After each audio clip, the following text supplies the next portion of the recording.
This is James Helder for IFL TV in association with Macklin's Gym and Hennessy Sports.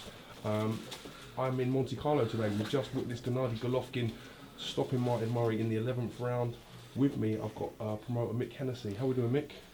Brilliant, James. Just drained from that show. Feel exhausted and moved as well. Yeah. Feel moved by Martin Murray's performance. Thought that was incredible, outrageous performance. You know, true warrior in every sense of the word. Inspirational to kids what he done. Did you imagine him showing that heart? We always know Martin Murray's a tough character. He's been in some big fights before, 2 world title fights. Did you expect him to go that long?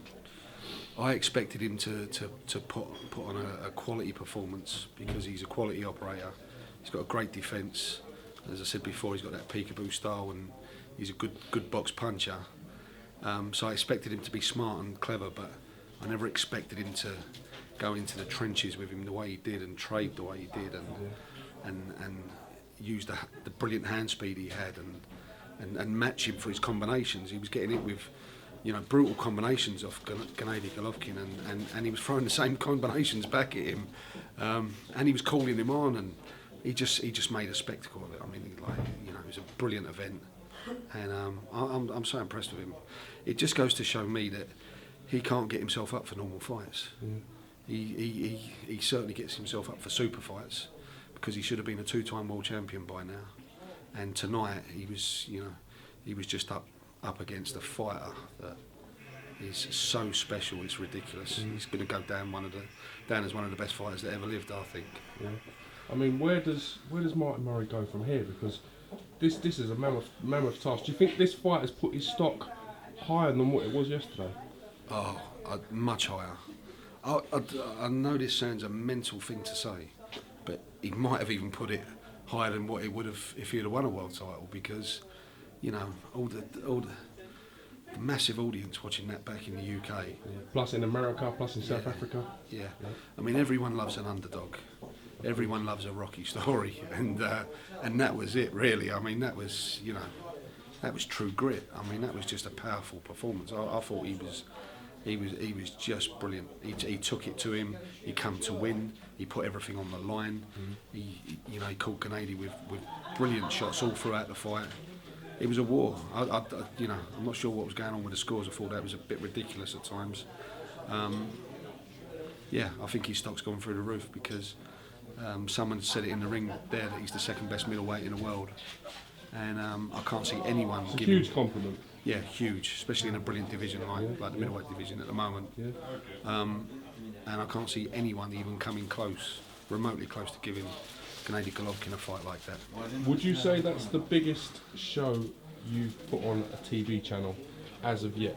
Because just for the viewing figures and the magnitude of the event. I'm not sure really to the viewing figures come in, but it was a very, very special event. With, you know, let's face it, as I said earlier, he could go down as one of the best fighters that ever lived. I mean, he is that special. He could have caused havoc in any era of boxing in the middleweight division. He is that special, and you know, to have a fighter like that on terrestrial TV against a brilliant British middleweight who, you know, come to give the fans a special performance. Yeah, it was special. Terrestrial TV back in the UK, big audience from Monaco. It doesn't get much better, really, does it? So, got to touch on the Barmy Army, how well behaved they were today and how respectful they were of the Kazakhstan Golovkin fans. It seems to be international barriers getting broken down a little bit. We saw some good coming together of fans, different sections. Brilliant, everyone. That's how it should be with boxing. Everyone's been so well behaved out here, and it's been a great atmosphere, and you know, there's been cheering and chanting, and Barmy Army have, you know, made their presence well known, that's for sure. But it's all been good banter and good taste. Yeah. Quick word on Hughie Fury. We saw him in action against Andre Rudenko. Said Rudenko is a very experienced fighter. Only 1 defeat on his record. Great KO percentage. I think he's 18 out of 25. Yeah. So he's a good fighter. He's a big test. This lifts Hughie Fury up a lot. Oh, seriously. I mean, look, I think one of the things there was that Hughie made the fight too easy. you know, he outboxed, outfought a really, you know, top quality heavyweight. As you said, he's only been beat on points by, you know, Lucas Brown, and Hughie done a way better job. And you know, after, you know, 10 months out of the game with illness, to come back and take a fighter of that calibre, a dangerous fighter like that, is, you know, testament to him being a 20-year-old, and Peter, his dad, knowing that he was ready for it. You know, he was never going to be at his absolute peak, at his absolute best, because he had a long period of time out and he has come off an illness. So if that's where he's starting back, being a quality operator like that, you know, the future's serious for Hughie Fury.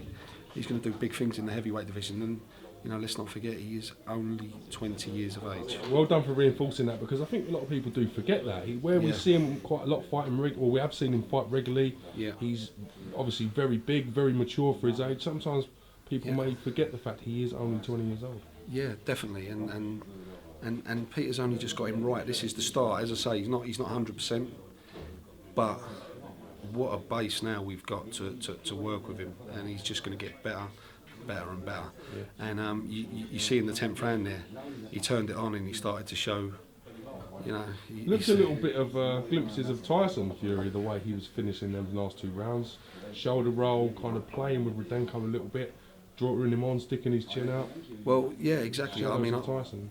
After all of that time out of the ring, he had to sort of pace himself to realise what he had left in the tank, basically. But in the 10th round, you could see he had a lot more in the tank, and he started to turn it on, and he started to show, you know, the great flair that he's got. When's the next Hennessy Sports show, Mick? What's going on? We are planning one. We were going to go at some point in March with Kid Galahad in Sheffield, but that's obviously, you know, Kell Brooks defending his world title in March, and I'm just working out the next date, and it should be in April at some point. Okay. Any inkling to what fighters we can see on that card? Anything? Do you know who's gonna be in the fold for that yet? Well, we're certainly going to see fighters like Hughie and Nick Blackwell, and young Yusuf Safa. Yes. Young Dempsey Fury.